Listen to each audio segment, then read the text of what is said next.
ഈ പ്രിയപ്പെട്ടവർക്ക് വേണ്ടത് ദൈവവചനത്തിലൂടെ നൽകുവാൻ തക്കവണ്ണം സ്വർഗമടിയനെ ഒരുക്കിയാട്ടെ. വിശ്വാസത്തോടെ ഇരുത്തുന്നു. അപ്പൊ അല്പത്തെ അധികമാക്കി വർദ്ധിപ്പിച്ച് ഇവർക്ക് തൃപ്തി വരുവാനും ഇവരുടെ ലക്ഷ്യത്തിലെത്തുവാനും വേണ്ടത് വിളമ്പി കൊടുക്കുവാൻ അടിയനൊരവസരം നൽകി മാനിച്ചാട്ടെ. ആമേൻ. ഒരിക്കൽ കൂടി നിങ്ങളുടെ ശ്രദ്ധയ്ക്കായി ഞാൻ ആ വാക്യം വായിക്കട്ടെ. നമുക്കേറെ സുപരിചിതമായ വാക്യം മത്തായിയുടെ സുവിശേഷം 27-ാം അധ്യായം 46-ാമത്തെ വാക്യം. ഏകദേശം 9-ാം മണി നേരത്ത് യേശു ഏലി ഏലി ലമ്മ ശബക്താനി എന്ന് ഉറക്കെ നിലവിളിച്ചു, എന്റെ ദൈവമേ നീ എന്നെ കൈവിട്ടത് എന്ത് എന്നർത്ഥം. ഒരു നിലവിളി, അവഗണിക്കപ്പെട്ടവന്റെ ഒരു രോദനം, ഒരു നെടുവീർപ്പ്, ഒറ്റ വാക്കിൽ പറഞ്ഞാൽ ഒരു പ്രാർത്ഥന. അതാണ് ഈ വചനം. അവൻ ഒരിക്കൽ കൂടി ഞാൻ പറയട്ടെ, ഒരു നിലവിളിയുടെ ശബ്ദമാണ് നിങ്ങൾ കേട്ടത്. അവഗണിക്കപ്പെട്ടവന്റെ, തകർന്നവന്റെ, പ്രതീക്ഷ നഷ്ടപ്പെട്ടവന്റെ ഒരു ഒച്ച, അതിലുപരിയായി ഒരു മനോഹരമായ പ്രാർത്ഥന. ഒരുപക്ഷെ ഞാനിങ്ങനെ വിശ്വസിക്കുന്നു, മാനവരാശിയുടെ ചരിത്രത്തെ മാറ്റിമറിച്ചൊരു പ്രാർത്ഥന. അർഹതപ്പെട്ട സഹായം ലഭിക്കാതായവന്റെ പ്രാർത്ഥന അല്ലെങ്കിൽ നിലവിളി. ഒപ്പം കാണുമെന്ന് കരുതിയവർ തള്ളിക്കളഞ്ഞ് പൊടിതട്ടി പോയത് കണ്ട് ചങ്ക് പൊട്ടിയവന്റെ പ്രാർത്ഥന അല്ലെങ്കിൽ നിലവിളി. സ്നാനക്കടവിൽ നിന്ന് കയറുമ്പോൾ സ്വർഗം തുറന്ന് ഇവനെന്റെ പ്രിയപുത്രൻ നിന്ന് മാലോകരോട് അറിയിച്ചവൻ മുഖം മറച്ചപ്പോൾ ചങ്ക് കത്തിപ്പോയവന്റെ നിലവിളി അല്ലെങ്കിൽ പ്രാർത്ഥന. ഈ നിലവിളി എനിക്കൊപ്പമായിരിക്കുന്ന നിങ്ങൾക്ക് അപരിചിതമല്ല. എവിടെയൊക്കെയോ എപ്പോഴൊക്കെയോ ഉയർന്നുകൊണ്ടിരിക്കുന്ന നിലവിളിയാണ്. ഒരുപക്ഷെ വേദപുസ്തകത്തിൽ ഇത് എഴുതപ്പെട്ടിരിക്കുന്നത് കൊണ്ട് ഈ വായിച്ച വാക്യങ്ങൾക്കപ്പുറമായി ഈ ഭാഗത്തെ കുറിച്ച് നിങ്ങൾ ധ്യാനിച്ചിട്ടുള്ളത് കൊണ്ട് ഒരു മനോഹരമായ ഒരു വാക്യം എന്നതിനപ്പുറം നിങ്ങൾ ഈ ഭാഗത്തെ എത്രത്തോളം ആഴത്തിൽ ചിന്തിച്ചിരിക്കും എന്നെനിക്കറിയത്തില്ല. ഈ നിലവിളിയുടെ ശേഷം, നിങ്ങൾ നിലവിളിച്ച നിലവിളിക്ക് ശേഷം എന്താണെന്ന് പറയുവാൻ ഒരുപക്ഷെ പാടായിരിക്കാം. എന്നാൽ ഈ നിലവിളിക്ക്, ഞാൻ വായിച്ച് നിങ്ങൾ കേട്ട ഈ നിലവിളിക്ക്, അതിന്റെ ശേഷം ആ നിലവിളി സത്യമാണെന്ന് ലോകം തിരിച്ചറിയുന്ന ഒരു സമയമുണ്ട്. നിങ്ങൾ ഭയപ്പെടേണ്ട, ഭാരപ്പെടേണ്ട.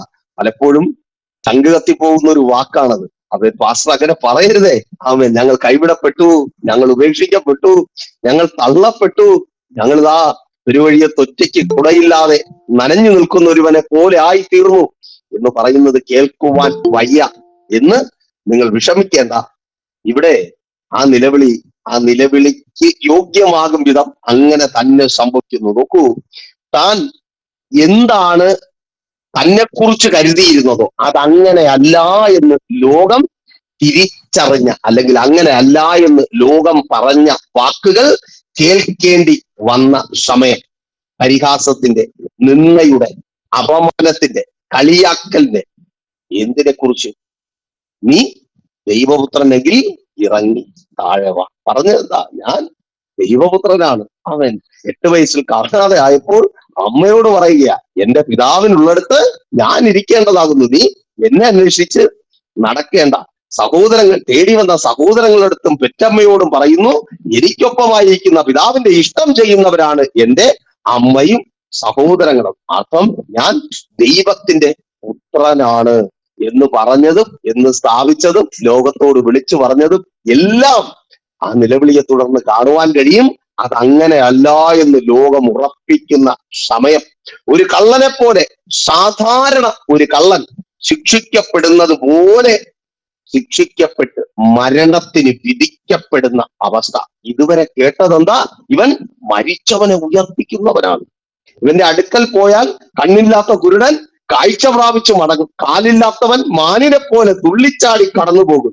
ഏതവസ്ഥയിൽ അവന്റെ അടുക്കൽ പോയാലും ആ അവസ്ഥകൾക്ക് പരിഹാരം വരും. സാഹചര്യങ്ങൾ മാറും, അവസ്ഥകൾ മാറും. ഇവിടെ ഇതാ ഞങ്ങൾ ഇന്നലെ വരെ കണ്ടതുപോലെ അനേക ശവങ്ങൾ ക്രൂശിൽ കള്ളന്മാരുടേതായി, കൊലപാതകികളുടേതായി, രാജ്യദ്രോഹ കുറ്റം ചെയ്തവരുടേതായി തൂങ്ങിക്കിടക്കുന്നത് പോലെ ഇതാ മരിച്ചു വെറും ഒരു ശവമായി തൂങ്ങിക്കിടക്കുന്നു. ആമേൻ. കല്ലറയ്ക്കുള്ളിൽ അടയ്ക്കപ്പെടുന്നു. ഭരണകൂടം അതിന് മുദ്ര വയ്ക്കുന്നു, കാവൽ നിൽക്കുന്നു.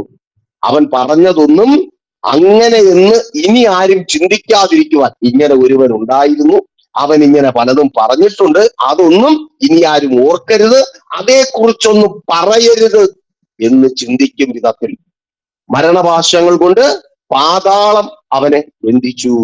ഇനി എന്ത്? ആമേൻ. എല്ലാം അവസാനിച്ചു, എല്ലാ പ്രതീക്ഷകളും തീർന്നു. നീ എന്നെ കൈവിട്ടു, നീ എന്നെ കൈവിട്ടോ എന്ന നിലവിളിയുടെ തുടർച്ച. നോക്കൂ, എല്ലാം അവസാനിച്ചോ? എല്ലാം തീർന്നോ?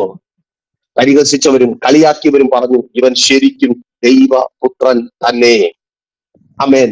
അന്ന് വരെ ക്രൂശിൽ മരിച്ചവരെ പോലെ ഒരുവനല്ല ഇവൻ എന്ന് അതുവരെ മരണം കണ്ടവർ വിളിച്ചു പറഞ്ഞു. അന്ന് വരെ പാതാളം ബന്ധിച്ച ഒരുവനെ പോലെ അല്ല ഇവൻ.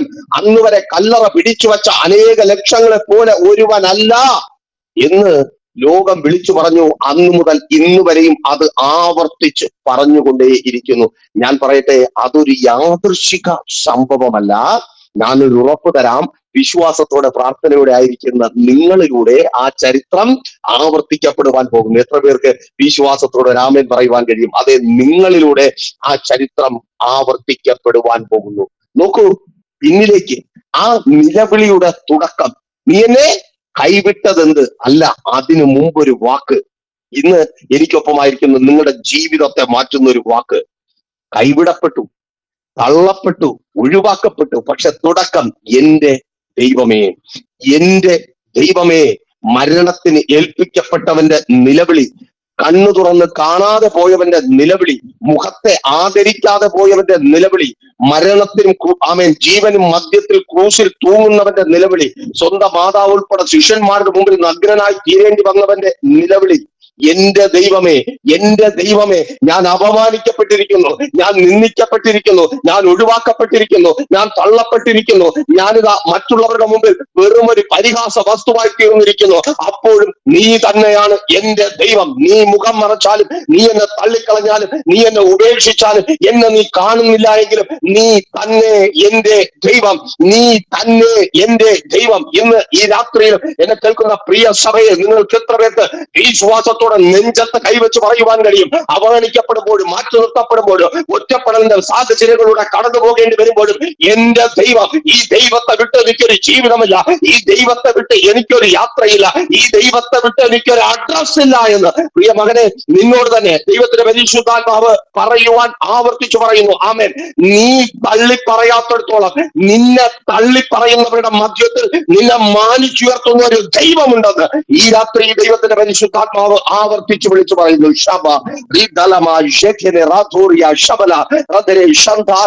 ലോകം മുഴുവൻ പറയും, അവൻ പരിഹാസമാ, നിന്റെ ദൈവം എവിടെ? അവൻ നീ ഇത്ര നാൾ പ്രാർത്ഥിച്ചത് എന്തായി? നീ ഇത്ര നാൾ കരഞ്ഞിട്ട് എന്തായി? ഇത്ര നാൾ നിലവിളിച്ചിട്ട് എന്തായി? നിന്റെ ജീവിതത്തിന്റെ ബാക്കി എന്താണ്? അല്ലേ സഹോദരി? അവൻ ചോദ്യം ഇതാണ്, നിന്റെ ജീവിതത്തിന്റെ ബാക്കി എന്താണ്? ഇത്ര നാൾ കരഞ്ഞിട്ടും, ഇത്ര നാൾ പ്രാർത്ഥിച്ചിട്ടും, ഇത്ര നാൾ നിലവിളിച്ചിട്ടും നിന്റെ ജീവിതത്തിന്റെ ബാക്കി എന്താണ്? ആമേൻ. ചോദ്യം ഒരുപാടുണ്ട്. അവഗണിക്കപ്പെട്ടവന്റെ നിരാശയുണ്ട്, ഒഴിവാക്കപ്പെട്ടവന്റെ വേദനയുണ്ട്. മനുഷ്യർ സഹായിക്കേണ്ടവർ മാറ്റി നിർത്തി, നോ, വിഷയമല്ല. സഹായിക്കുമെന്ന് പറഞ്ഞവർ സഹായിച്ചില്ല, മാറി നിന്ന്, വിഷയമല്ല. ഒപ്പം നിന്നവർ കുതികാൽ വെട്ടി, വിഷയമല്ല. ചങ്കു തുളയ്ക്കുന്ന വാക്കുകൾ പറഞ്ഞു, ചെയ്യാത്തതും പറയാത്തതുമായ കാര്യങ്ങൾ പറഞ്ഞ് അകത്തും പുറത്തും പ്രശ്നങ്ങൾ ഉണ്ടാക്കി. ആമേൻ. എന്തൊക്കെ ജീവിതത്തിൽ സഹിക്കുവാൻ കഴിയുമോ അതെല്ലാം സഹിച്ചു. പക്ഷേ ദൈവവും കൈവിട്ട ഒരവസ്ഥ, ദൈവവും കൈവിട്ട ഒരവസ്ഥ. അവിടെയും കാൽവരിയിൽ നിന്ന് ഉയർന്ന നിലവിളിയുടെ ശബ്ദത്തെ ജീവസിദ്ധതാക്കി മാറ്റിയ ആ വാക്ക് ഒപ്പം ചേർക്കുവാൻ തയ്യാറാണോ? എന്റെ ദൈവം, എന്റെ ദൈവം, എന്റെ ദൈവം. അതെ ബ്രദർ, സിസ്റ്റർ, പ്രിയദാസനെ കളിയാക്കിയവർ വിളിച്ചു പറയുവാൻ പോകുക, നീ ഒരു ദൈവ പൈതലാണെന്ന്, നീ ഒരു ദർശനമുള്ളവനാണെന്ന്, നിന്റെ കാഴ്ചപ്പാട് വേറെ ലെവലാണെന്ന്. ഓ ത്യാഗിലോട് യേശുവിനാമത്തിൽ. ചിലർക്ക് കാര്യം ഇതുവരെ പിടികിട്ടിയിട്ടില്ല, ചിലർക്ക് കാര്യം ഇതുവരെ മനസ്സിലായിട്ടില്ല. പലരും പുറമേ കണ്ട് നോക്കിക്കൊണ്ടിരിക്കുക, പലരും പുറമേ കണ്ട് ആരാഞ്ഞുകൊണ്ടിരിക്കുക. ഇവനിത് എന്താ ചെയ്യുന്നത്? ഇവനിത് എങ്ങനെയൊക്കെയാ മുമ്പോട്ട് കൊണ്ടുപോകുന്നത്? ഇവന്റെ ലക്ഷ്യം എന്താ? ഞങ്ങൾ ചെയ്യുന്നത് പോലെ അല്ലല്ലോ, ഞങ്ങൾ പറയുന്നത് പോലെ അല്ലല്ലോ, ഞങ്ങളുടെ ഒരു രീതി അല്ലല്ലോ, ഞങ്ങൾ വരച്ചൊരു വര പറയുന്നുണ്ടല്ലോ, അതിനകത്തല്ലല്ലോ ഇവൻ നിൽക്കുന്നത്. ഓ ത്യാഗിനോട് യേശുവിൻ നാമത്തിൽ കേൾക്ക്. അവൻ ചിലർ വിളിച്ചു പറയുവാൻ പോകുക, നിനക്കൊരു ദൈവമുണ്ട്, നീ നിയോഗമുള്ളവനാണ്, നീ ദർശനം പ്രാപിച്ചവനാണ്, നീ മനുഷ്യന്റെ ജ്ഞാനത്തിനൊത്ത് നീങ്ങുന്നവനല്ല, ഉയരത്തിലുള്ളവന്റെ ജ്ഞാനത്തിനൊത്ത് നീങ്ങുന്നവനെന്ന് ഈ ദിവസങ്ങൾ ഇന്നലകളിൽ കളിയാക്കിയവർ, ഇന്നലകളിൽ പരിഹസിച്ചവർ, നിന്റെ ദൈവം എവിടെയെന്ന് ചോദിച്ചവർ വിളിച്ചു പറയുവാൻ പോകുക. നിന്റെ ആരാധനയെ കളിയാക്കിയവർ, നിന്റെ ശുശ്രൂഷയെ കളിയാക്കിയവർ, നിന്റെ പ്രാർത്ഥനയെ കളിയാക്കിയവർ, നിന്റെ ഉപവാസത്തെ കളിയാക്കിയവർ, നീ ദൈവസേനയിൽ പലതും വിട്ടുകളഞ്ഞതിനെ കുറിച്ച് ദിവസങ്ങളോട് നിന്നെ വിചാരണ ചെയ്തവർ, മറ്റുള്ളവരുടെ മുമ്പിൽ നിന്നെ കൊത്തിപ്പറിക്കുവാൻ ഇട്ടുകൊടുത്ത നിന്റെ പ്രിയപ്പെട്ടവർ വിളിച്ചു പറയുവാൻ പോകുക. എന്റെ ഭാര്യ പ്രാർത്ഥിച്ചതുകൊണ്ട്, എന്റെ വീട്ടിനകത്ത് പ്രാർത്ഥനയുടെ ശബ്ദം ഉയർന്നതുകൊണ്ട് ഇന്ന് മരണവീടായി മാറേണ്ട അതേ ഞാൻ മരിച്ചു കിടക്കേണ്ട സ്ഥാനത്ത് മരണം കടന്നു വരാതെ എന്നെ കാത്തൊരു ദൈവം, എന്റെ ഭാര്യയ്ക്ക് ഒരു ദൈവമുണ്ട്. യേശുവിൻ നാമത്തിൽ ആമേൻ. എല്ലാവരും പറഞ്ഞത് അവസാനിച്ചു, എല്ലാവരെയും പോലെ അവസാനിച്ചു. അയ്യോ, ഇവൻ ചാടിയത്, ഇവൻ ബഹളം വെച്ചത് വേരുന്നില്ല, ഇവൻ വെറുതെയാ, ഇവൻ പറഞ്ഞതൊക്കെ വെറുതെ, എല്ലാവരെയും പോലെ അവസാനിച്ചു. കേൾക്ക്, ആ രോഗത്തിന് അവസാനിച്ചു പോകുവാൻ എന്റെ ദൈവം അനുവദിക്കത്തില്ല. അവനെ കടത്തിന് അവസാനിച്ചു പോകുവാൻ ദൈവം അനുവദിക്കത്തില്ല. നീ കടന്നു പോകുന്ന പ്രതിസന്ധികൾ നീ ഒടുങ്ങിപ്പോകുവാൻ എന്റെ ദൈവം അനുവദിക്കത്തില്ല. പ്രതീക്ഷ നഷ്ടപ്പെട്ട് നീയായിരിക്കുന്ന, സഹായിക്കുവാൻ ആരുമില്ലാതെ നീയായിരിക്കുന്ന അവസ്ഥയിൽ നീ ഒടുങ്ങിപ്പോകുവാൻ എന്റെ ദൈവം അനുവദിക്കത്തില്ല. എന്തിന് ജീവിതം അവൻ ഇട്ടേക്കുന്ന ദൈവമേ? ചോദ്യമതാ, എന്തിനാ കർത്താവ് നീ എന്നെ വീണ്ടും ഇങ്ങനെ ഇട്ടേക്കുന്നത്? കരയാനാണോ? നിലവിളിക്കാനാണോ? മറ്റുള്ളവർക്ക് കുത്തി വേദനിപ്പിച്ച് സന്തോഷിക്കുവാനാണോ? അല്ല, മാറ്റി പറയുന്നത് കേൾക്കുവാനാ. ഈ രാത്രി ദൈവത്തിന്റെ പരിശുദ്ധാത്മ പറയും, മാറ്റി പറയുന്നത് കേൾക്കുവാനാ. ഇന്നലകളിൽ നിന്നെ കുറിച്ച് പറഞ്ഞത്, നിന്റെ തലമുറകളെ കുറിച്ച് പറഞ്ഞത്, നിന്റെ കുടുംബത്തെ കുറിച്ച് പറഞ്ഞത്, നിന്റെ പ്രിയപ്പെട്ടവരെ കുറിച്ച് പറഞ്ഞത്, മാറ്റി പറയുന്നത് കേൾക്കുവാൻ. ആമേൻ. മരിപ്പിക്കാതിട്ടിരിക്കുന്നത് മാറ്റി പറയുന്നത് കേൾക്കുവാനാ. ആമേൻ. ഹല്ലേലൂയ. എല്ലാവർക്കും മുമ്പിൽ അടഞ്ഞതുപോലെ, ഓ സ്തോത്രം. അവർ വിചാരിച്ചു ഇതെല്ലാവർക്കും മുമ്പിൽ അടഞ്ഞതുപോലെ അടഞ്ഞു. എന്താ കല്ലറ? എല്ലാവർക്കും മുമ്പിൽ അടഞ്ഞതുപോലെ അടഞ്ഞു. അവർക്ക് മുൻപിൽ തടസ്സമായി നിന്ന കല്ലിനേക്കാൾ ബലമുള്ള വലിപ്പമുള്ള കല്ലുണ്ട്. ആ കല്ലിനെ ഉറപ്പിച്ചു നിർത്തുവാൻ അധികാരമുണ്ട്. ഭരണവർഗം നൽകിയ കാവലുണ്ട്. ആമേൻ. എല്ലാവർക്കും പ്രശ്നമാ, എല്ലാവരും പ്രതിസന്ധിയിലൂടെ കടന്നു പോകുന്നതാ. എന്നാലും കർത്താവേ, എനിക്ക് മാത്രം ഇതിനു വേണ്ടി പ്രശ്നമാ. ഞാൻ ആർക്കാ ഒരു ദ്രോഹം ചെയ്യുന്നേ? ഞാൻ ആർക്ക് വിരോധമായിട്ടാ നിൽക്കുന്നേ? എന്റെ വാക്ക് ആർക്കും ഒരു ബുദ്ധിമുട്ടുണ്ടാകാതെ, എന്റെ നോട്ടം ആർക്കും ഒരു ബുദ്ധിമുട്ടുണ്ടാകാതെ, എന്തിനെ ഒന്ന് കരയണമെന്ന് തോന്നിയാൽ അതിന്റെ പ്രിയപ്പെട്ടവർക്ക് ഒരു ഭാരമാകാതെ ഉള്ളിൽ കരയുന്ന എനിക്ക് ഇത്രയും പ്രശ്നം വന്നല്ലോ. കരച്ചിലിന് കാരണം അതാ. അവൻ തീരാത്ത കരച്ചിലിന് കാരണം അതാ. അവൻ അവര് പറയുക തീർന്നു. അവൻ സ്തോത്രം. അവിടെ നീ ഒതുങ്ങി, ഈ കരച്ചിലിൽ നീ തീർന്നു പോകും. അവൻ ഈ അവസ്ഥയിൽ നീ ഒടുങ്ങിപ്പോകും. കല്ലൊക്കെ ഉരുട്ടി വെച്ചിട്ട് ചിലർ നോക്കി നിൽക്കുക. അവൻ ഇത് ഇത്രയേ ഉള്ളൂ, ഇത് ഇത്രയേ ഉള്ളൂ. എത്ര ചാടിയതാ! ഇതിലും വലിയവരെ നമ്മൾ കണ്ടതാ, ഇതിലും പ്രാർത്ഥിക്കുന്നവരെ നമ്മൾ കണ്ടതാ, ഇതിലും കർത്താവിന് വേണ്ടി നിൽക്കുന്നവരെ നമ്മൾ കണ്ടതാ, ഇതിലും അധികം. ഇത് അവിടം വരെ ഒരു എഴുതി വരെ. അവൻ ഇന്ന് അവൻ ഈ ശുശ്രൂഷയുടെ തുടക്കത്തിൽ പാട്ടുപാടിക്കൊണ്ടിരുന്ന സഹോദരോട് പറയുമ്പോൾ ദൈവത്തിന്റെ പരിശുദ്ധാത്മ പറയുന്നു, നിന്റെ ലെവല് ഇതുവരെ എന്ന് പറയുന്നവരുടെ മുമ്പിൽ അടുത്തൊരു ലെവലിലേക്ക് ദൈവത്തിന്റെ പരിശുദ്ധാത്മാവ് നിന്നെ എടുത്തുയർത്തുവാൻ പോകുക. ആമേൻ. നിന്റെ കഴിവല്ല, നീ പഠിച്ച അറിവല്ല, അതിനപ്പുറമായി ദൈവത്തിന്റെ പരിശുദ്ധാത്മാവ് നിന്നെ അടുത്തൊരു നിലവാരത്തിലേക്ക്, വിശ്വാസത്തോടെ പ്രാർത്ഥിച്ചു തുടങ്ങിയ അടുത്തൊരു നിലവാരത്തിലേക്ക്, ചിലർ ലജ്ജിച്ച് തലകുനിക്കും വിധത്തിൽ അടുത്തൊരു നിലവാരത്തിലേക്ക് നിന്റെ കഴിവുകൾക്കും കാര്യപ്രാപ്തിക്കും അപ്പുറമായി ദൈവത്തിന്റെ പരിശുദ്ധാത്മാവ് നിന്നെ എടുത്തുയർത്തുവാൻ പോകുക. ചില ചോദ്യങ്ങൾക്ക് മറുപടി നൽകുവാൻ തക്കവണ്ണം ഒത്തിരി ചോദ്യങ്ങളുണ്ട് കേട്ടോ. ആമേൻ. ആ ചോദ്യങ്ങൾക്ക് മറുപടി നൽകുവാൻ തക്കവണ്ണം. ആമേൻ. ഹല്ലേലൂയ. അടച്ചു വെച്ച കല്ല് അതൊരു പക്ഷേ നമ്മെക്കാൾ ശക്തന്മാരായിരിക്കാം, കരുത്തുള്ളവരായിരിക്കാം. ദേശത്തിലെ ആഭിചാരകന്മാരും ക്ഷുദ്രപ്രയോഗകന്മാരും മന്ത്രവാദികളും സകലരും ചേർന്ന് അടച്ചു വെച്ചാലും വിളിച്ചു പറയട്ടെ, വാക്ക് ചേർത്ത് പറയുവാൻ റെഡിയാണോ? എനിക്കൊരു ദൈവമുണ്ട്. മന്ത്രവാദിയുണ്ട്, ആഭിചാരകനുണ്ട്, ക്ഷുദ്രപ്രയോഗകനുണ്ട്, തകർക്കുവാൻ വാക്കുകൊണ്ടും പ്രവൃത്തി കൊണ്ടും എഴുന്നേറ്റ് നിൽക്കുന്ന കൂട്ട സഹോദരന്മാരുണ്ട്. കേൾക്ക്, നിന്റെ ദൈവം അവൻ നിന്നെ തള്ളിക്കളയത്തില്ല. അവർ കെട്ടി ബന്ധിക്കുന്ന ബന്ധനങ്ങൾ അഴിച്ചു നിന്നെ പുറത്തു വരുവാൻ കഴിയാത്ത വിധത്തിൽ, പ്രയോജനപ്പെടുവാൻ കഴിയാത്ത വിധത്തിൽ നിന്റെ പേരൊരു ശുശ്രൂഷയുണ്ട്. അവൻ പ്രിയ സഹോദര, നീ കർത്താവിന് വേണ്ടി പ്രയോജനപ്പെടേണ്ടതാ. എത്ര ഒടുക്കിയാലും നിന്നെ ഒടുക്കുവാൻ ആ മറ വിട്ട് നിന്റെ പേരുള്ള ശുശ്രൂഷ പുറത്തു വരും. ഒരു നിഴലിനകത്ത് നിൽക്കുന്നത് പോലെ ദൈവത്തിന്റെ പരിശുദ്ധാത്മാവ് പറയുന്ന ഒരു നിഴലിനകത്ത് നിന്റെ ശുശ്രൂഷയെ നീ കർത്താവിന് വേണ്ടി പ്രയോജനപ്പെടുവാൻ ആഗ്രഹിക്കുന്നു. നീ പലതും പ്ലാൻ ചെയ്യുന്നുണ്ട്, പലതും ആഗ്രഹിക്കുന്നുണ്ട്, പക്ഷെ അതൊരു നിഴലിനകത്താ. ആമേൻ. അതൊരു മറയ്ക്കകത്താ. ഇന്ന് ഈ 4-ാമത്തെ ദിവസം ആമേൻ ബെഥാനിയയുടെ കല്ലറ മാത്രമല്ല, ആമേൻ നിന്നെ മൂടി നിൽക്കുന്ന മറയും നീങ്ങും. വിശ്വാസത്തോടെ പ്രാർത്ഥിച്ചു തുടങ്ങ്. വാക്കിന്റെ ശക്തിയല്ല, പരിശുദ്ധാത്മാവിന്റെ ശക്തി ആമേൻ ചില ഇടങ്ങളിൽ നിന്നെ കൊണ്ടുവന്ന് നിർത്തുവാൻ പോകുക. യേശുവിൻ നാമത്തിൽ ആമേൻ. ഹല്ലേലൂയ. അത് ലോകത്തിനാണ് വെറുമൊരു നിലവിളി, നമ്മൾ നിലവിളിക്കും പോലെ. ലോകത്തിനാണ് അത് വെറുമൊരു നിലവിളി. പക്ഷേ ആ നിലവിളിക്ക് മുമ്പിൽ ഒരു വാക്കുണ്ട്. അത് മറന്നു പോകരുതേ. എന്നെ കേൾക്കുന്ന പ്രിയ സഹോദരങ്ങൾ, അത് മറന്നു പോകരുതേ. ഏതവസ്ഥയിലും ഏത് സാഹചര്യത്തിലും തള്ളപ്പെട്ടേക്കാം, ഒഴിവാക്കപ്പെട്ടേക്കാം, ഉപദ്രവിക്കപ്പെട്ടേക്കാം, നിന്ദിക്കപ്പെട്ടേക്കാം, പ്രതികൂലങ്ങളിലൂടെ ഒരിക്കലും പുറത്തു വരുവാൻ കഴിയത്തില്ല എന്ന് ചിന്തിക്കുന്ന അനുഭവങ്ങളിലൂടെ കടന്നുപോയേക്കാം. പക്ഷേ ആ വാക്ക് മറന്നു പോകരുത്, എന്റെ ദൈവം. ആമേൻ. ഏതവസ്ഥയിലും ആമേൻ മുറുകെ പിടിക്കേണ്ട ഒരേ ഒരു നാമം. ആ നാമം ആരെയും തകർത്തിട്ടില്ല, ആ നാമം ആരെയും നശിപ്പിച്ചിട്ടില്ല, ആ നാമം ആരെയും ഒഴിവാക്കിയിട്ടില്ല. ആ നാമം നിശ്ചയമായും നിന്നെ ഉയർത്തും. ആമേൻ. ഞങ്ങൾ ശുശ്രൂഷയുമായുള്ള ബന്ധത്തിലായിരിക്കും ഒത്തിരി പ്രതിസന്ധികളിലൂടെ. ഒരുപക്ഷെ എന്നെ കേൾക്കുന്ന നിങ്ങൾക്ക് നിങ്ങളെക്കുറിച്ച് പറയുവാനുള്ളതിനേക്കാൾ പ്രതിസന്ധികളിലൂടെ ഞാൻ കടന്നുപോയിട്ടുണ്ട്. അതിന്റെ തെളിവാണ് നിങ്ങൾക്ക് മുമ്പിൽ ഞാനായിരിക്കുന്നത്. ആമേൻ. ഏകദേശം 4 വർഷത്തിന് മുമ്പ് ഒരു ഏപ്രിൽ മാസം ഞങ്ങളുടെ സഭയുടെ ഒരു പുനരുത്ഥാന പ്രവർത്തനം, ഞങ്ങളുടെ സഭ ഒരു ഷീറ്റിട്ട ബിൽഡിംഗ് ആയിരുന്നു. ആ ബിൽഡിങ്ങിൽ അടുത്ത് കുറച്ചുകൂടെ ഒന്ന് പെയിന്റിങ് ചെയ്യണം. വർഷങ്ങളായി ഷീറ്റ് ഇങ്ങനെ ചരിഞ്ഞ് ഷീറ്റ് കിടന്നു, അതിന്റെ പുറത്ത് തേങ്ങയൊക്കെ വീണ് പൊട്ടിക്കിടന്ന അതിനൊരു പണി ചെയ്യണമെന്ന് പറഞ്ഞ് ആ ഒരു 7 ദിവസത്തെ ഏപ്രിൽ മാസം ഒരു 7 ദിവസം ഉപവാസത്തോടെ ഇരുന്ന് 7-ാമത്തെ ദിവസം കുറച്ച് പൈസ, ഒരു 30,000 രൂപയും വെച്ച് കുറച്ച് പേരെ സഹായത്തിന് കൂട്ടുകാരെയും നമ്മുടെ ചർച്ചിലുള്ള കുറച്ച് പിള്ളേരെയൊക്കെ ഒപ്പിച്ച് അതിന്റെ മണ്ടയിൽ കയറി. വാപ്പാടെ പണി അറിയാന്നുള്ളത് അപ്പോഴാണ്. അതിന്റെ മണ്ടയിൽ കയറി 13-14 അടി ഉയരം വരും. അതിന്റെ മുകളിൽ നിന്ന് ആദ്യത്തെ ദിവസം തന്നെ പണി തുടങ്ങുന്ന സമയത്ത് തന്നെ ടബൂന്ന് താഴെ വന്ന് വീഴുക. ആമേൻ. L5, L1, L2 3 disk compressive ഫ്രാക്ചറും L5-ൽ ഒരു പൊട്ടൽ. ആമേൻ.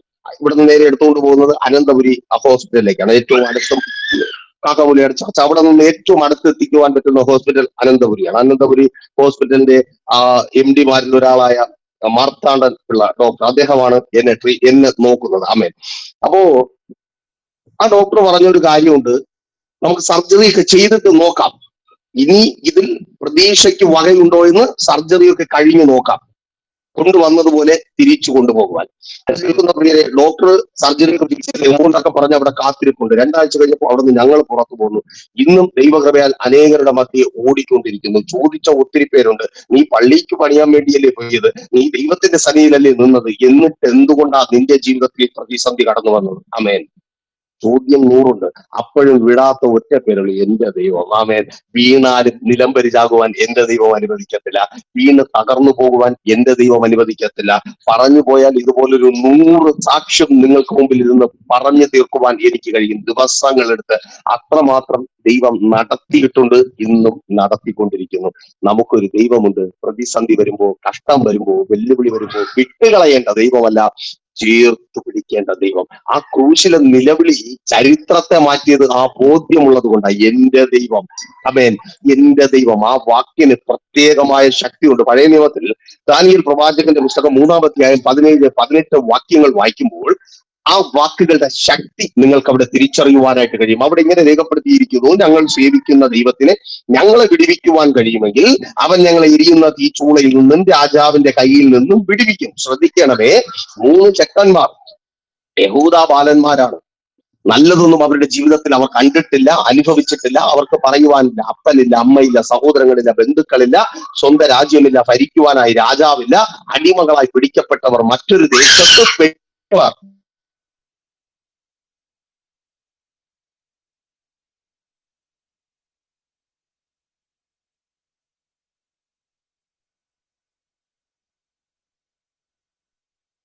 ഉണ്ട്, ഞങ്ങൾക്കൊരു ദൈവമുണ്ട്. ആമേൻ.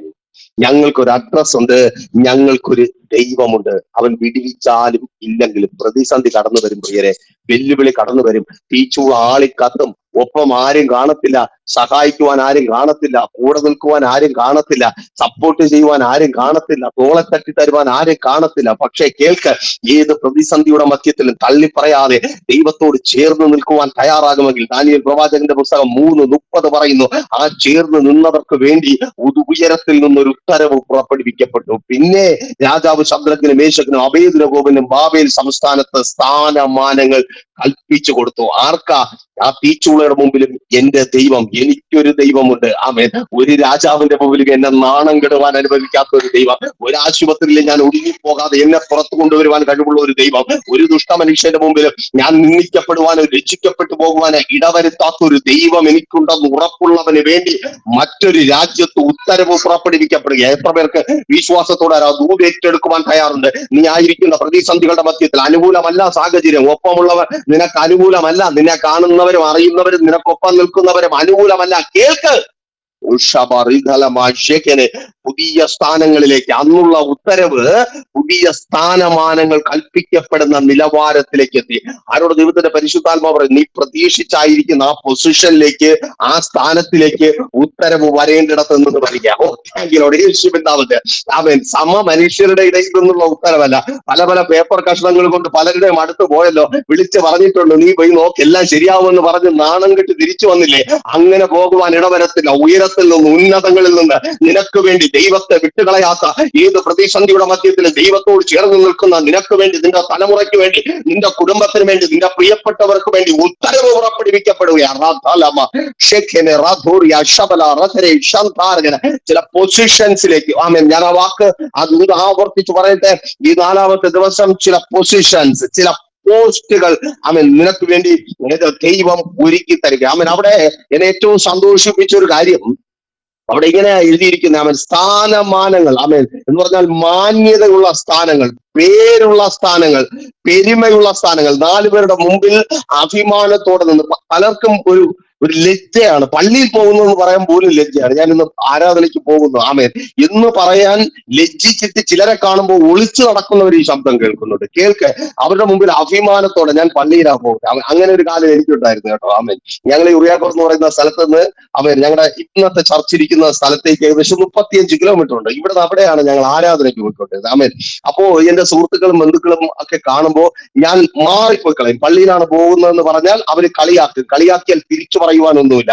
എന്നാൽ ഇന്ന് അവന്മാർ ഒളിക്കും ഞാൻ മുമ്പേ നടക്കുമ്പോൾ. ആമേൻ. എന്റെ മുമ്പിൽ വന്ന് പെടാതിരിക്കുവാൻ വേണ്ടി ആമേൻ ഞാൻ ആവർത്തിച്ചു പറയട്ടെ, പേരുള്ള സ്ഥാനങ്ങളിലേക്ക് വിട്ടുകളയാത്ത, എന്റെ ദൈവത്തെ വിട്ടുകളയാത്ത, പ്രതിസന്ധിയുടെ മധ്യത്തിലും വെല്ലുവിളി നിറഞ്ഞ ജീവിത സാഹചര്യങ്ങളുടെ മധ്യത്തിലും കണ്ണുനീരിന്റെ മധ്യത്തിലും ഒഴിവാക്കപ്പെടുന്ന മധ്യത്തിലും എന്റെ ദൈവത്തെ വിട്ടുകളയാത്ത നിനക്ക് വേണ്ടി എന്റെ ദൈവം പേരും പെരുമയുള്ള സ്ഥാനങ്ങളെ നൽകി. ആ സംസ്ഥാനത്ത്, ഓ താങ്ക് യു ലോർഡ്. ആമേൻ. അവിടെ നിങ്ങൾ ശ്രദ്ധിക്കണമേ, ആ സംസ്ഥാനത്തിന്റെ റൂളേഴ്സ് അല്ലെങ്കിൽ ആ സംസ്ഥാനത്ത് തീരുമാനങ്ങൾ എടുക്കുന്നവരായി ശദ്രക്ക്, മേശക്ക്, അബേദ്നെഗോ എന്ന 3 പേർ മാറുകയാണ്. ആമേൻ. അതുവരെ അത് ആരുടെ കയ്യിലായിരുന്നു? 2-ാം അധ്യായം 27-ാമത്തെ വാക്യം വായിക്കുമ്പോൾ ഈ ബാബേലിന് ഒരു പ്രത്യേകതയുണ്ട്. അവിടുത്തെ എല്ലാ വില്ലന്മാരും അല്ലെങ്കിൽ അവിടെ കൺട്രോൾ ചെയ്യുന്ന നിയന്ത്രണം മുഴുവൻ ആരുടെ കയ്യിലാണ്? കൽദയരായ മന്ത്രവാദികളുടെയും ആഭിചാരകന്മാരുടെയും ക്ഷുദ്രപ്രയോഗന്മാരുടെയും നിയന്ത്രണത്തിലാണ്. ആഭിചാരകന്മാരുടെ, മന്ത്രവാദികളുടെ നിയന്ത്രണത്തിൽ നിന്ന് ദൈവമക്കളുടെ നിയന്ത്രണത്തിലേക്ക് ബാബേൽ എന്ന പട്ടണം മാറി. ആമേൻ. സ്തോത്രം. മന്ത്രവാദികളുടെ നിയന്ത്രണത്തിൽ നിന്ന്, പിശാചിന്റെ നിയന്ത്രണത്തിൽ നിന്ന് ഇന്ന് രാത്രി ദൈവത്തിന്റെ പരിശുദ്ധാത്മാവിനാൽ വിളിച്ചു പറയട്ടെ, പട്ടണം മാറുവാൻ പോകുക. അവൻ യേശുവിൻ നാമത്തിൽ നിന്റെ കുടുംബം മാറുവാൻ പോകുക, നിന്റെ തലമുറകൾ മാറുവാൻ പോകുക, നീ ആയിരിക്കുന്ന ദേശം മാറുവാൻ പോകുക.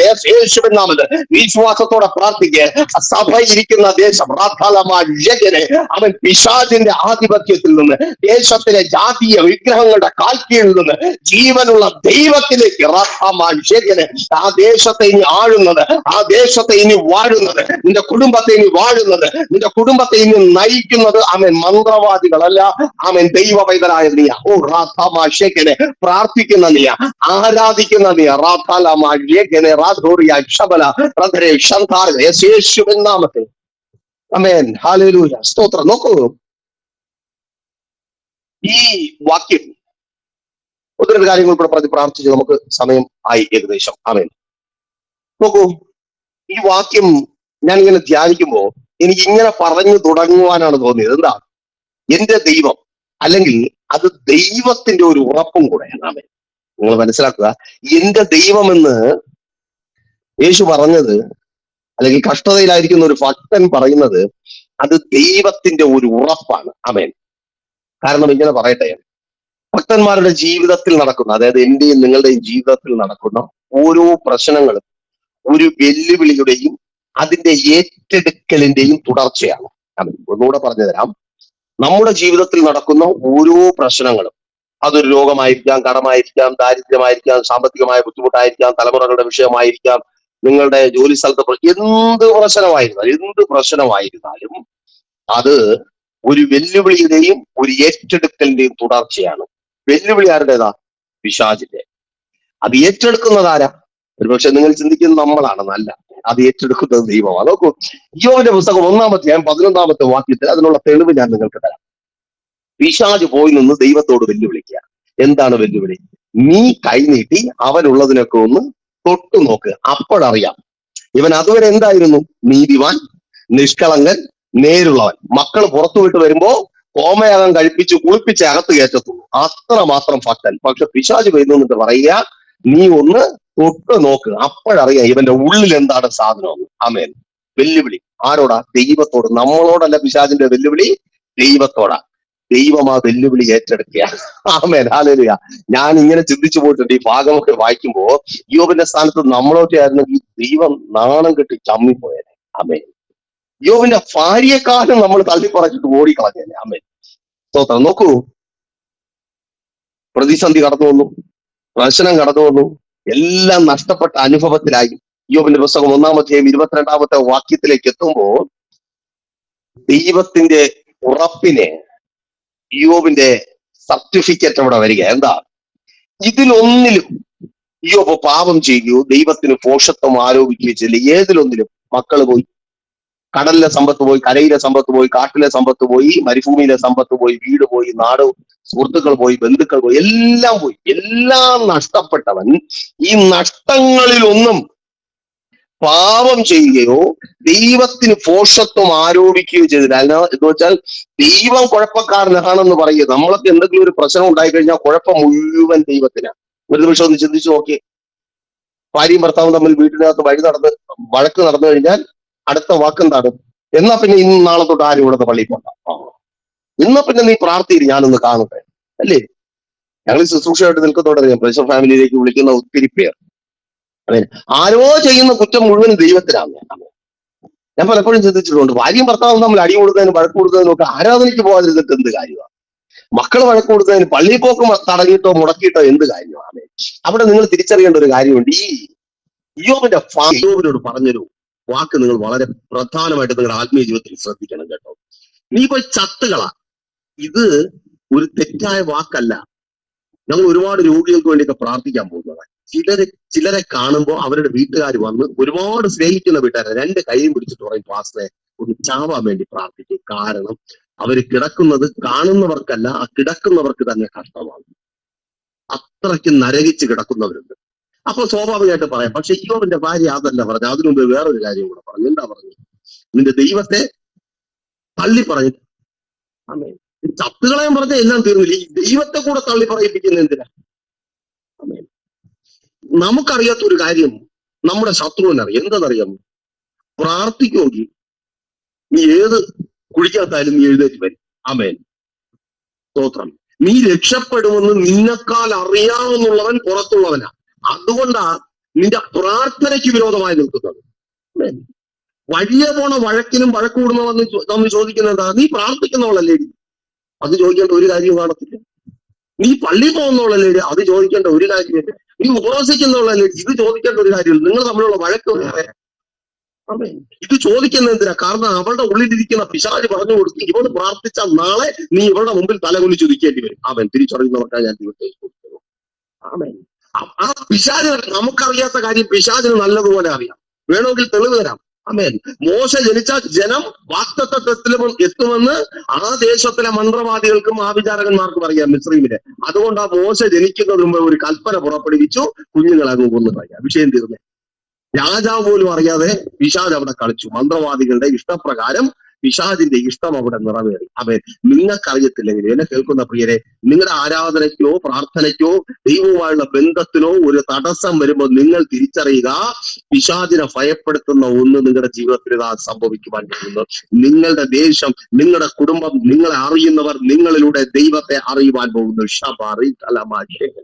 അപ്പൊ നോക്കിയേ, അപ്പൊ അതിന്റെ 21 കൂടെ വായിച്ചാൽ, യോബിന്റെ പുസ്തകം 1:21 കൂടെ വായിച്ചാൽ നിങ്ങൾക്ക് മനസ്സിലാകും. അവിടെ യോബ് പറയുന്നത് ഇങ്ങനെയാണ്: ഞാൻ എന്റെ അമ്മയുടെ ഗർഭത്തിൽ നിന്ന് നഗ്നനായി പുറപ്പെട്ടു വന്നു, നഗ്നനായി തന്നെ മടങ്ങിപ്പോകും. ഇനി ശ്രദ്ധിച്ചോ, യഹോവ തന്നു, യഹോവ എടുത്തു, എന്റെ ദൈവത്തിന്റെ നാമം മഹത്വപ്പെടട്ടെ. ആമേൻ. എന്താ പറഞ്ഞേ? യഹോവ തന്നു, യഹോവ എടുത്തു, എന്റെ ദൈവത്തിന്റെ നാമം മഹത്വപ്പെടട്ടെ. അവൻ തന്നതാ, അവൻ എടുത്തത്. ആമേൻ. എന്നാലും എടുത്താലും എന്റെ ദൈവത്തിന്റെ നാമം മാത്രം അവിടെ ഉയർന്നിരുന്നാൽ മതി. അവൻ ഇവിടെ ഒരു ഭക്തൻ ഉണ്ടാകേണ്ട തിരിച്ചറിവ് യോബിനുണ്ട്. യോബിനുള്ളതൊക്കെ ആര് കൊടുത്തതെന്ന് യോബ് പറയുന്നത്? നിങ്ങൾ ഒരു നിമിഷം ശ്രദ്ധിച്ചേ. യോബ് പറയുന്നത് എന്താ? ദൈവം യോബിന് കൊടുത്തത്. ദൈവം യോബിന് കൊടുത്തത്. നിങ്ങൾ ദൈവത്തിന്റെ മക്കളാണെന്ന് നിങ്ങൾ വിശ്വസിക്കുന്നുണ്ടെങ്കിൽ, നിങ്ങളൊരു വിശ്വാസിയാണെന്ന് നിങ്ങൾ വിശ്വസിക്കുന്നുണ്ടെങ്കിൽ, നിങ്ങളുടെ ജീവിതത്തിലുള്ളതെല്ലാം ആര് തന്നതാ? ആര് തന്നതാ? ദൈവം തന്നതാ. അമേൻ. ഒന്ന് ഉറക്കെ പറഞ്ഞു. അമേൻ. മ്യൂട്ടൊന്നും മാറ്റണ്ട. നിങ്ങളുടെ വീട് കേൾക്കാൻ പറഞ്ഞാൽ മതി. എനിക്കുള്ളതെല്ലാം എന്റെ ദൈവം തന്നതാ. ഞാൻ ഈ കാണുന്നതെല്ലാം എന്റെ ദൈവം തന്നതാ. എന്റെ ആയുസ് ദൈവം തന്നതാ. എന്റെ ശരീരം ദൈവം തന്നതാ. എന്റെ മക്കളെ ദൈവം തന്നതാ. എന്റെ ഭവനം ദൈവം തന്നതാ. എന്റെ ശുശ്രൂഷ ദൈവം തന്നതാ. എന്റെ തൊഴില് ദൈവം തന്നതാ. അമേൻ. ഹല്ലേലൂയ. അപ്പോ ഉറപ്പിച്ച് മാറ്റി പറയരുത്. അമേൻ. യോബിനറിയാം ഇതാര് തന്നതാ? ദൈവം തന്നതാ. ഇവിടെ ദൈവം തന്ന ഒരു സാധനത്തിനെ എടുക്കാൻ പിശാചിന് പറ്റുമോ? ആമേൻ. ദൈവം തന്ന ഒരു സാധനത്തിന് മേൽ കൈവയ്ക്കാൻ പിശാചിന് പറ്റുമോ? ആമേൻ. അതുകൊണ്ട് യോബ് പറഞ്ഞു, ദൈവം തന്നു, അത് എടുക്കണമെങ്കിൽ ഒരേ ഒരുത്തനെ പറ്റത്തുള്ളൂ, അത് ദൈവത്തിന് മാത്രമേ പറ്റൂ. ദൈവം തന്നതാണെങ്കിൽ അത് ദൈവത്തിന്റെ സന്നിധിയിലുണ്ട്. എന്നെ കേൾക്കുന്ന പ്രിയ സഹോദര സഹോദരി, കേൾക്ക്. എന്റെ ദൈവം നിങ്ങൾക്ക് തന്നതാണെങ്കിൽ അത് നഷ്ടപ്പെട്ടു പോയിട്ടില്ല. അത് നഷ്ടപ്പെടുത്തി കളയുവാൻ ഒരു ചുറ്റപ്പനും വലിയപ്പനും കൊച്ചപ്പനും ദേശത്തിലുള്ള ഒരുത്തനും ഒരു പിശാചിനും ഒരു വന്ന പിശാചിനും കഴിയത്തില്ല. എന്റെ ദൈവം തന്നത് ദൈവസന്നിധിയിൽ സംരക്ഷിക്കപ്പെട്ടിട്ടുണ്ട്. അത് തക്ക സമയത്ത് ഇരട്ടിയായി തിരികെ തന്ന് നീതി നിവർത്തിക്കുന്ന ഒരു ദൈവമുണ്ട്. യോബിന് വേണ്ടി താൻ എടുത്തു വെച്ചതൊക്കെ തിരികെ നൽകി യോബിനോട് വാക്ക് പാലിക്കുവാൻ ഇറങ്ങി വന്ന റഥാമാശേഖന് എനിക്കൊരു ദൈവമുണ്ടെന്ന്, അവൻ തന്നത് അവന് മാത്രമേ എടുക്കുവാൻ പറ്റത്തുള്ളൂ എന്ന് ലോകത്തോട് വിളിച്ചു പറഞ്ഞ യോബിന് വേണ്ടി അത് നൽകുവാൻ ചുഴലിക്കാറ്റിൽ ഇറങ്ങി വന്ന് ഇരട്ടിയായി നൽകി തന്റെ മുൻകാലത്തെക്കാൾ അനുഗ്രഹിച്ച ദൈവം ഇന്ന് രാത്രി, 4ാമത്തെ രാത്രി വിളിച്ചു പറയുന്നു. ആമേൻ. അത് നഷ്ടപ്പെട്ടു പോയിട്ടില്ല. ആമേൻ. ലോകം പറയും നഷ്ടപ്പെട്ടു പോയി, അറിയുന്നവർ പറയും, കാണുന്നവർ പറയും, കേൾക്കുന്നവർ പറയും നഷ്ടപ്പെട്ടു പോയി. നോ, അത് നഷ്ടപ്പെട്ടു പോയിട്ടില്ല. ഒരിക്കലേ ഒരു ദിവസം ഒരു വൈകുന്നേരം ഒരപ്പൻ ഒരു കീറിപ്പറഞ്ഞ തുണിക്കഷ്ടം, അത് മുഴുവൻ ചോര കട്ട പിടിച്ചു നിൽക്കുക. ആ തുണി നെഞ്ചത്ത് ചേർത്ത് വെച്ചിട്ട് ആ അപ്പൻ ഒരു കരച്ചില, നഷ്ടപ്പെട്ടു, പോയി, എന്റെ മകൻ പോയി, എനിക്ക് കാത്തിരുന്ന് കിട്ടിയ മകൻ പോയി. ആ മകന്റെ പേര് യോസേഫ്, ആ അപ്പന്റെ പേര് യാക്കോബ്. ചുറ്റും നിൽക്കുന്ന മക്കൾ സാക്ഷ്യം പറയുക, തന്നെ അപ്പ പോയി, അവനൊരു മൃഗം കടിച്ചു കീറി, പോയി. അവൻ അപ്പം പറയുക പോയി. പലപ്പോഴും നമ്മൾ പറയും പോയി, പോയി, അത് പോയി, ആ നല്ല കാലം പോയി, ആ സന്തോഷം പോയി, ആ അനുഗ്രഹം പോയി, ആ ആരോഗ്യം പോയി, ആ പ്രാർത്ഥനാ ജീവിതം പോയി, എനിക്ക് ദൈവമായിട്ടുണ്ടായിരുന്ന ആ ബന്ധം പോയി, എല്ലാം പോയി. ആമേൻ. പോയെന്ന് പറയുന്ന സമയത്ത് അത് പോയോ? ആമേൻ. അത് മിസ്രയീമില് പോത്തിഫറിന്റെ വീട്ടിലെ കാര്യക്കാരനാണ്. ആമേൻ. സ്തോത്രം. പക്ഷേ അപ്പന് പോയി. സഹോദരന്മാർ പറഞ്ഞതുപോലെ അപ്പന് പോയി. അവൻ ഓരോ ആണ്ട് കഴിയുന്നവർ കല്ലറയും പൂവും വെച്ചിട്ട് അപ്പൻ ചങ്കത്തടിച്ച് കരയും, അയ്യോ പോയി, എന്റെ മോൻ പോയി. ശരിയാ, അപ്പനെ നോക്കുമ്പോ പോയി. പക്ഷെ അത് കാരാഗ്രഹത്തിലെ കാര്യക്കാരനാ. ആമേൻ. സ്തോത്രം. വീണ്ടും നാളുകൾ കഴിയുമ്പോ തലതെറിച്ചപ്പോ സങ്കടം വരുമ്പോ അപ്പം പറയും, അയ്യോ എന്റെ മോനെ കുറിച്ചുള്ള വേദനയോടെ ഞാനിതാ കല്ലറയിലേക്ക് ഇറങ്ങാൻ പോകുന്നു. ശരിയാ, അപ്പന്റെ ഭാഗത്ത് നിന്ന് ചിന്തിച്ചാൽ ശരിയാ. കല്ലറയിൽ ഇറങ്ങാൻ പോകുന്നത് ഇളയ മകനെ കാണാൻ പറ്റാതെയാ. അപ്പൊ അവൻ എവിടെ നിൽക്കുക? അവൻ മിസ്രൈമിൽ ഒരു സിംഹാസനം ദൈവം ഒരുക്കിയിട്ട് അവിടെ കൊണ്ടിരിക്കുക. ആ സമയത്തിനൊരു പ്രത്യേകതയുണ്ട്. ഉൽപ്പത്തി പുസ്തകം 49:22 യോസേഫ് ഫലപ്രദമായൊരു വൃക്ഷം, അവന്റെ കൊമ്പുകൾ മതിലിന് മീതെ പടരുന്നു. അതുവരെ അപ്പന് കാണുവാൻ കഴിയാതെ ലോകവും മനുഷ്യനും പിശാചും മറച്ചു വച്ച മതിലിന് മീതെ അത് വളർന്നു. എത്രയോ രാത്രികളിൽ പോയി എന്റെ മകൻ നഷ്ടപ്പെട്ടു പോയി എന്ന് കരഞ്ഞ മകൻ വിറയാർന്ന കൈകൾ കൊണ്ട് അവൻ ഇടറിയ ശബ്ദത്തോടെ ആ മകനെ ചേർത്ത് പിടിച്ചൊരു ദിവസം ചരിത്രത്തിലുണ്ടായെങ്കിൽ ഇന്ന് രാത്രി ദൈവത്തിന്റെ പരിശുദ്ധാത്മാവിനാൽ വിളിച്ചു പറയട്ടെ, നീ നഷ്ടപ്പെട്ടു പോയെന്ന് കരുതി കരയുന്ന ചിലതിനെ വിറയാർന്ന കൈകൾ കൊണ്ട് വിറയ്ക്കുന്ന ശബ്ദത്തോടെ ചേർത്ത് പിടിക്കുവാൻ, നെറ്റിയിലും വെച്ച് ആശ്ലേഷിക്കുവാൻ എന്റെ ദൈവം നിനക്ക് അവസരം തരും. അത് നഷ്ടപ്പെട്ടു പോയിട്ടില്ല, അത് നഷ്ടപ്പെട്ടു പോയിട്ടില്ല, നഷ്ടപ്പെട്ടു പോകുവാൻ എന്റെ ദൈവം അനുവദിക്കത്തില്ല. എന്റെ ദൈവം തന്നതിനെ തൊടുവാൻ ഈ ലോകത്തിലെ ഒരു പിശാചിനും കഴിയത്തില്ല. ഹല്ലേലൂയ, ആമേൻ, ഹല്ലേലൂയ. തിരിച്ചറിയുന്നവർക്ക് ഞാൻ ദൈവത്തെ സ്തുതിക്കുന്നു. എന്റെ ദൈവം തന്നതിനെ തൊടുവാൻ, എന്റെ ദൈവം നിനക്ക് തന്നതിനെ തൊടുവാൻ. അതാ യോബിന്റെ ഉറപ്പ്, എന്റെ ദൈവം തന്നതാ, എന്റെ ദൈവം എടുത്തു, അവന്റെ നാമം മാത്രം ഉയർന്നിരിക്കും. ഇന്ന് അവൻ ഈ 40 ദിവസം നമ്മൾ ഒരുമിച്ച് കുറച്ച് സമയം ദൈവത്തിന്റെ സന്നിധിയിലായിരുന്നു. ഞാൻ ആവർത്തിച്ചു പറയട്ടെ, ആമേൻ, അതൊരു നിലവിളിയാണ്. ക്രൂശിൽ കേട്ടതൊരു നിലവിളിയാണ്, ചങ്ക് തകർന്ന നിലവിളിയാണ്, ഓടിപ്പോയ ശിഷ്യനെ ഓർത്തുള്ള നിലവിളിയാണ്. ഒരുപക്ഷെ നിങ്ങൾ നിലവിളിക്കുമ്പോ കൂടെ നിൽക്കുന്നവർ ഇല്ല, കൂടെ നിൽക്കേണ്ടവർ ഇല്ല, നിൽക്കുമെന്ന് പറഞ്ഞ